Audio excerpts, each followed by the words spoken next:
আমি সাথী। তুমি? আমি টনি। কি করো তুমি? কি করবো, এই আব্বার সাথে মাঠে চাষবাস করি। ঠিকই ধরেছি, আসলেই গরিব। শপিং করার লাগি, সিনেমা দেখার লাগি বড় লোক বয়ফ্রেন্ড তো আছে, এটাকেও হাত পাশ রেখে দিই। ফোনে রিচার্জটা তো করে নেওয়া হবে। হ্যাঁ, আমাকে তুই ফোনে রিচার্জ করে নিবা? কই না তো, কে বললো তোমাকে? এই আবার শুরু করে দিয়েছি।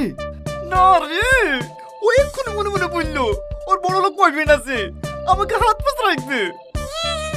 এই খাসি আবার মনের কথা শুনতে পায় নাকি? হ্যাঁ গো, শুনতে পাই। না আর হবে না, শালা তুই সারা জীবন সিঙ্গেলই থাক।